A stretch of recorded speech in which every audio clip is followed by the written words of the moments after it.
तो hello guys, कैसे हो आप लोग। आपने पहले देखा केदारनाथ बद्रीनाथ से हम आ गए नैनीताल। तो नैनीताल में काफ़ी ट्रैफिक था, तो हमने सबसे पहले ढूंढा रूम। तो ये हमने कॉटेज ले लिया था। जो कॉटेज हमें पड़ा 2000 के अराउंड में, जिसमें सोफ़ा कम बेड और एक बेड अलग से लगा हुआ था। उसके बाद हमें लगी भूख, तो हम खाना खा के नीचे चले और लस्सी और कुछ आइसक्रीम वगैरह हमने खाई। ठंड भी ठीक थी यहाँ पे, बद्रीनाथ से कम ठंड थी। उसके बाद हम सुबह जल्दी निकलिए कोटे से 7 बजे, क्योंकि उसके बाद बाहर की गाड़ियों में एंट्री देते नहीं है। ये हमारा आरजे नंबर था, इसलिए हमने जल्दी निकलने की यहाँ से कोशिश की। 7:30 हम 8 बजे लेक पे पहुँच गए थे। ये नैनीताल की लेक जो सबसे फेमस है यहाँ पे, इसका व्यू पॉइंट। हम अभी गाड़ी में थे, हम गाड़ी सोच रहे थे कहाँ पार्क लगाएं, तो क्योंकि यहाँ पे पार्किंग फुल हो चुकी थी। तो छुट्टियों के दिन चल रहे हैं, इसलिए पार्किंग यहाँ पे फुल है। तो आगे टोकन कट रहा था, और टोकन कट के हम आगे भी पर्ची लेके, जो शायद 150 रुपये की पर्ची थी। तो हमने आगे भी देखा, आगे हमें पार्किंग नहीं मिली। तो हमें एक भैया मिल गए जो कहते हैं हम 1500 में आपको पूरा टूर करवा देंगे नैनीताल का। हम नए थे तो हमने सोचा भी इनसे ही कर लेते हैं। तो हम इनकी गाड़ी में, उन्होंने पार्किंग लगा दी, और हम इनकी गाड़ी, शायद अल्टो है जी, अल्टो में बैठ के पॉइंट्स के लिए निकल गए। तो ये भैया ड्राइव कर रहे थे। तो हमें सबसे पहले ये बोल रहे थे अभी आपको स्नो पॉइंट दिखा के लाऊंगा। 4-5 पॉइंट है टोटल जो नैनीताल में है, वो जो कहते हैं हम आपको दिखा लाएंगे। तो इसके बाद हम गए स्नो पॉइंट के लिए। तो ये सुबह के 8 साढ़े 8 की बात है, सुबह ही रश काफ़ी हो जाता है। इसके बाद बहुत ज़्यादा बुरा हाल हो जाता है यहाँ पे। ये काफ़ी हाइट पे था स्नो पॉइंट। यहाँ पे भैया बता रहे थे भी, जो अंग्रेज़ फॉरेनर जब अपने जहाँ पे थे, तो इस चीज़, ये उनकी सबसे फेवरेट चीज़ थी। यहाँ पे वो आते थे, यहाँ पे स्नो देखते थे, और व्यू पॉइंट था स्नो पॉइंट ये। और चलते गए हम, और पहाड़ियों बढ़िया, थोड़ा मौसम ठंडा ही था, क्योंकि नैनीताल में हमेशा ठंड ही रहती है। तो ये काफ़ी हाइट पे था, बहुत खड़ी चढ़ाई है ये, काफ़ी हाइट है। तो इसके बाद हम पहुँच चुके वहाँ पे स्नो पॉइंट पे। तो स्नो पॉइंट पे हमने देखा काफ़ी, यहाँ पे हमारे से पहले ही लोग आ चुके थे। यहाँ पे ये भैया ये बंदूक देते हैं और निशाना लगाने के लिए, शायद 100 रुपये के 8 निशाने पता नहीं कितने हैं। और ये स्नो पॉइंट का एक व्यू ऊपर से भी है, पहले नीचे से है फिर ऊपर से व्यू है।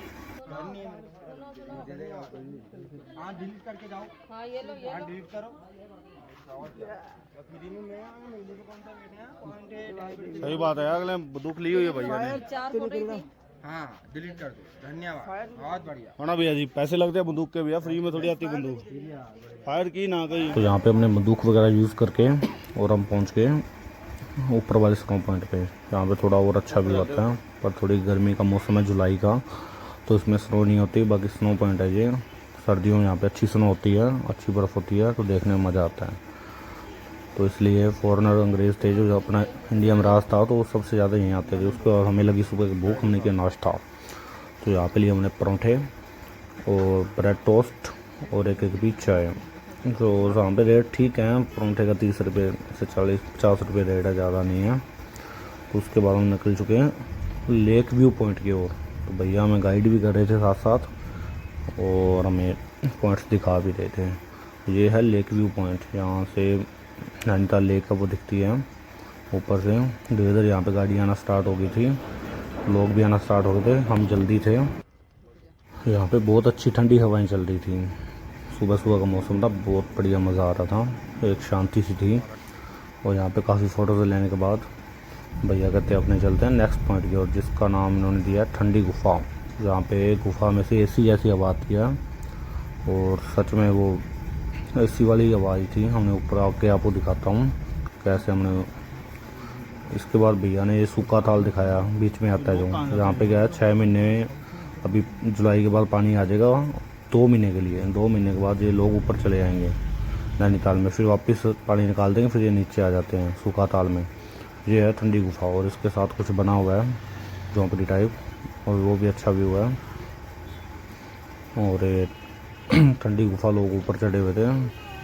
यहाँ पे ठंडी गुफ़ा है, और इस गुफ़ा के अंदर जो आप, हाँ ये गुफ़ा है, इसके अंदर थोड़ा हाथ डाल के या थोड़ा मुंह अंदर करके देखते हो तो बहुत ज़्यादा ठंडी हवा आती है इसमें से, एसी से बढ़िया नेचुरल हवा।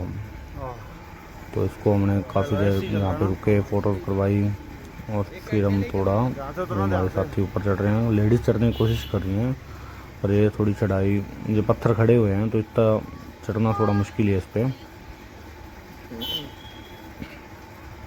तो इसको भी अच्छे से हमने एंजॉय किया। अच्छा पॉइंट है ये भी, आप आए तो यहाँ पे ज़रूर आएँ। फिर हमने यहाँ पे ये झोंपड़ी टाइप के अंदर फ़ोटो करवाई और काफ़ी लोग खुश नज़र आ रहे थे क्योंकि नैनीताल भी काफ़ी अच्छा है। मंसूरी नैनीताल ये उत्तराखंड सारा ही काफ़ी अच्छा है, अच्छे पॉइंट हैं यहाँ पे, नेचुरल है सब कुछ। ये बनाई हुई है गुफाएं लकड़ी से यहाँ पे। अच्छा, उसके बाद भैया जी कहते हैं आपको लेकर चलते हैं लो पॉइंट और सुसाइड पॉइंट की ओर, जो सबसे ज़्यादा फेमस है यहाँ का। और हमने तो पर्ची भी कटवा ली थी पहले ही। तो उसके बाद भैया कहते हैं यहाँ पे अंग्रेज़ों के टाइम जब वो ज़्यादा तंग करते थे या कुछ भी, तो यहाँ पे सबसे ज़्यादा सुसाइड करने लोग आते थे। ये नीचे की ओर रास्ता जा रहा है सुसाइड पॉइंट की ओर। यहाँ से घोड़े भी आते हैं जो आगे ट्रैकिंग करने के लिए मिलते हैं, पर हमने ट्रैकिंग पहले केदारनाथ बद्रीनाथ वगैरह कर ली थी काफ़ी, नीम करोली बाबा की, इसलिए। तो हम यहाँ से ये लो पॉइंट सुसाइड पॉइंट, ये आपको मैं कैमरे से व्यू दिखा रहा हूँ। ये लोग बैठ के यहाँ पे जो मेन पॉइंट है, यहाँ से लोग इस पत्थर से नीचे छलांग लगा देते थे और सुसाइड कर लेते थे, क्योंकि अंग्रेज़ों को हमेशा ठंडा मौसम पसंद था। ब्रिटिश थे जो ब्रिटिश यहाँ पे नैनीताल शिमला इन्हीं जगहों पे रहते थे, तो यहाँ पे लोग आके जो तंग होते थे वो सुसाइड कर लेते थे। बाद में इसका पॉइंट लव पॉइंट भी दिया गया, और जब अपना देश आज़ाद हुआ तो उसके बाद काफ़ी जोड़े वगैरह यहाँ पे, हवा अच्छी आती है सीधी पहाड़ियों से, व्यू अच्छा है, तो उसको लव पॉइंट भी दे दिया गया। तो यहाँ पे कुछ मंकीज़ वगैरह देखे हमने, और ये मंकीज़ के उनको लोग लस्सी वगैरह देते हैं, पीते थे ये, और ये थोड़े वाइट थे ये थोड़े अलग से। और काफ़ी देर फ़ोटोज़ करने के बाद हमने सोचा अब हमें जाना चाहिए, क्योंकि काफ़ी दिन हो गए थे, 10 दिन हो गए घर से आए हुए। आपने पहले वीडियो में देखा होगा, ये केदारनाथ बद्रीनाथ के व्लॉग मैंने अभी डाला है, अभी मंसूरी का कैंची धाम का इनका व्लॉग अभी डालना है। नहीं सच में। और टिहरी झील, जो टिहरी डैम है भारत का सबसे बड़ा डैम, उसकी भी वहाँ पे भी हम गए थे, वो व्लॉग मैं आगे डाल दूँगा। ये लव पॉइंट पे भी काफ़ी लव पॉइंट सुसाइड पॉइंट जिसको बोलते हैं, यहाँ पे भी काफ़ी भीड़ होने लगी थी। तो देखा जाए तो काफ़ी चीज़ें यहाँ पे बहुत अच्छी हैं, बस भीड़ की वजह से थोड़ी दिक्कत आती है, क्योंकि जुलाई में ये फुल हो गया था हमारे 2 दिन बाद ही, और नैनीताल को वो एक बार बंद कर दिया गया था, क्योंकि जनता ओवर क्राउड हो गई थी, सभी बच्चों की छुट्टियाँ थी इसलिए। तो आप कोशिश करें भी छुट्टियों में आप प्लान एक बार ना बनाएं। अगर बच्चों के साथ आए तो छुट्टियों में आना पड़ेगा आपको, अगर अकेले आ रहे हैं या दोस्तों के साथ आ रहे हैं तो कोई छुट्टियों में ना आए। तो भैया हमें यहाँ से लेके हमारी गाड़ी की ओर, तो इसके बाद हमने सोचा लेक की ओर जाना, तो हम लेक की ओर जा रहे थे, नैनीताल लेक की ओर, जो सबसे बढ़िया सबसे फेमस और सबसे ज़्यादा लोग बोटिंग करने वहीं पे ही आते हैं, और सच में वो अच्छी है, काफ़ी अच्छी हवाएं चल रही थी उसमें। और आपको आगे दिखाता हूँ, हमने ली पर्ची, और ये भैया रास्तों में रोक रोक के पूछते हैं, पर्ची सरकारी काउंटर एक ही है, वहाँ से ही कटती है, बाकी भैया आपको ले जाएंगे तो ये भी वहीं से पर्ची कटवाएंगे। ये क्रिकेट स्टेडियम, यहाँ पे लोग क्रिकेट खेल रहे थे, वो काफ़ी अच्छा और बड़ा ग्राउंड है ये। तो हमने थोड़ा देर देख के यहाँ पे इंजॉय किया, और फिर हमने ले ली लेक के लिए पर्ची बोटिंग करने के लिए, फिर हमने की बोटिंग।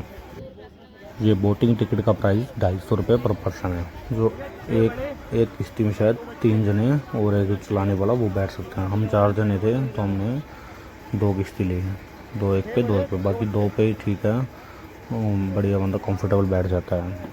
तो 250 रुपये को ज़्यादा नहीं है देखा जाए तो। और यहाँ पे नेचुरल मछली आप देख सकते हो पानी में, और इनको खाना देना मना होता है, यहाँ की सरकार खुद ही इनके लिए फीड डालती है इनको। तो हमारे साथी बैठ चुके हैं पहले किश्ती में, और हमारी किश्ती आने वाली थी, और हम मछलियों को देखते थे। काफ़ी अच्छी थी। हम बाद में इनकी काफ़ी वीडियो बनाई है हमने। तो डर नहीं रही बिल्कुल ही, इनको पकड़ भी सकते हो, हाथ भी लगा सकते हो, पर फिर भी आप इनसे ज़्यादा छेड़छाड़ नहीं करे तो अच्छा है।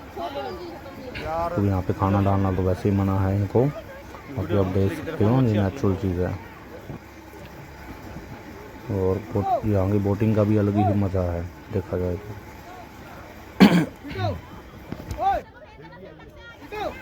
तो ये 250 में 20 मिनट की वोटिंग होती है, और उसके शायद 350 में आधा घंटा, पता नहीं है। भैया बहुत अच्छे थे, इन्होंने हमारी काफ़ी वीडियोस बनाई और इन्होंने पोज भी बताए जो उन्होंने किए।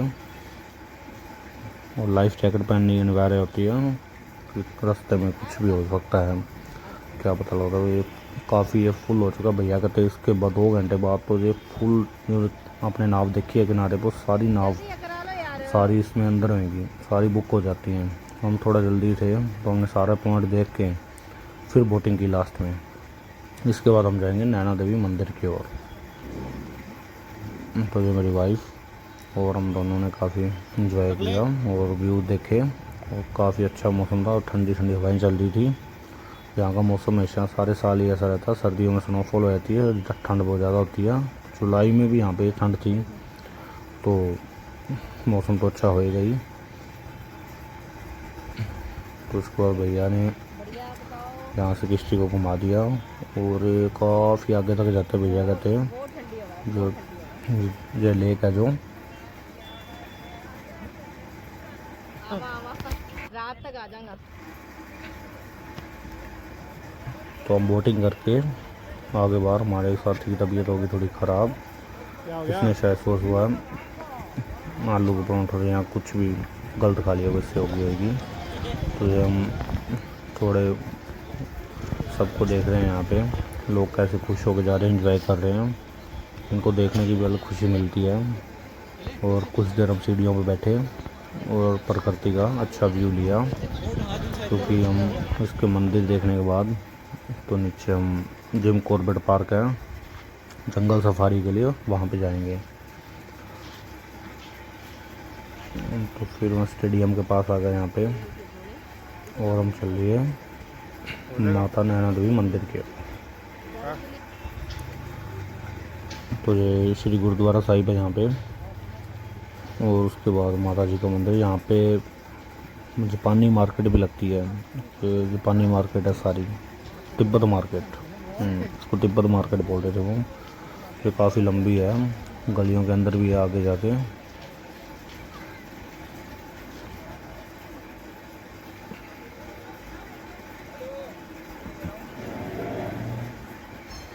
जो श्री माँ नैना देवी मंदिर। तो उन्हें बाहर से लिया प्रसाद और फिर हम चले गए मंदिर के अंदर, और बाहर से हमने फ़ोटो करवाई 1-2, क्योंकि याद रह जाती हैं। फ़ोटो करवाना, एक फ़ोटो करवा लेनी चाहिए कहीं भी जाएँ तो ये क्या बाद में बुढ़ापे में अपने यहाँ एज के बाद याद रहती है।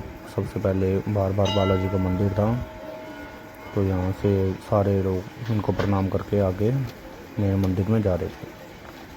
तो हम बालाजी को मत्था टेके, ये भी वहाँ पे काफ़ी बड़ी मूर्ति है इनकी, हनुमान जी की।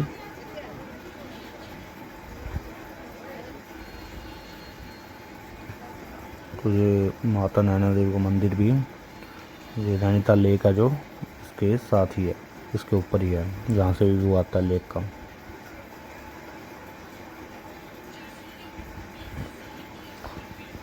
तो ये देख रहे हो आप, यहाँ पे रात को सत्संग और भंडारा चलता है, ये बता रहे थे हमें। और यहाँ पे रात को सत्संग होती है, लोग बैठते हैं आते हैं, पंडाल लगा हुआ है यहाँ पे। और ये मेन मंदिर है और ये पंडाल है। यहाँ पे गद्दे बने लगे हुए थे ताकि लोग रात को अच्छे से पंडाल और भजन सुन सकें, कीर्तन कर सकें। कीर्तन भजन के लिए बना हुआ है ये। और मंदिर आप जो बाहर में सीढ़ियाँ चढ़ रहा था वहाँ पे था, अंदर फ़ोटो और वीडियो बनाना अलाउड नहीं था। तो यहाँ पे हम आए इस मंदिर के किनारे पे, तो यहाँ पे भी ये नैनीताल लेक है, या इससे अच्छा व्यू आता है यहाँ पे इसका। तो यहाँ से जाने का मन नहीं कर रहा था, तो काफ़ी सुकून मिल रहा था। अच्छा यहाँ पे मछलियाँ आप देख सकते हैं, फिर भी लोग कुछ प्लास्टिक वगैरह डाल देते हैं पानी में, वो थोड़ा गलत है। आप भी कोशिश कीजिए कि प्लास्टिक वगैरह को आप डस्टबिन में ही डालें। पहाड़ों का सुकून ही अलग होता है, यहाँ से आने का मन नहीं करता। हम भी यहाँ पे बार बार किसी न किसी बहाने से रुक रहे थे।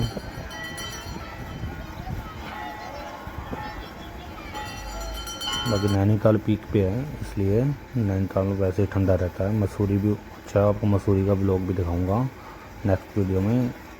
तो ये तिब्बत मार्केट, ये काफ़ी लंबी है और काफ़ी बड़ी है यहाँ पे तिब्बत मार्केट। ये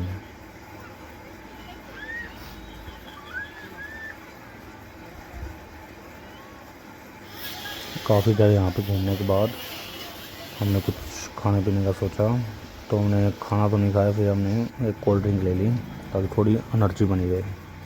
तो ये एक हमारे साथ ही काफ़ी तबीयत ख़राब हो चुकी थी, तो हमने इसको, पेट दर्द हो रहा था इसके, तो हमने इसको मेडिकल से मेस्टल पास नाम की टैबलेट है वो लेके दी। ये है जहाँ नैनीताल का हाई कोर्ट, ये काफ़ी विशाल और बड़ा है। इसके अंदर भी हमें जाना चाहता था और हम जाना चाहते थे, बट हमारे साथ वाले की तबीयत थोड़ी ठीक नहीं थी, इसलिए हम सोचा कि पहले इसको लोग आ तो रहे अच्छा हैं मेडिकल पे दिखाएँ, दवाई दिलाएँ, अगर सही होएगा उसके बाद ही जाएंगे। ये बहुत अच्छा व्यू था इसका, नैनीताल हाई कोर्ट है ये। इसके अंदर फूलों के बगीचे के अंदर नहीं अपने जा सकते, वहाँ पे आप देख रहे होंगे, वहाँ पे रास्ता बना हुआ है, यहाँ पे दो या पता नहीं 3 फिल्मों की शूटिंग हो चुकी है। वो गार्ड हैं, वो बता रहे थे कि बस आप सीधा सीधा जा सकते हो और फ़ोटो वगैरह ले सकते हो। उसके बाद हम चले कैंची धाम की ओर नैनीताल से निकलते हुए। यहाँ के भी अच्छी हसीन वादियाँ जिसको कह देते हैं वो हैं। तो आपको नेक्स्ट व्लॉग देखने को मिलेगा कुछ दिन बाद, तो उसमें मैं आपको कैंची धाम का व्लॉग डाल दूँगा।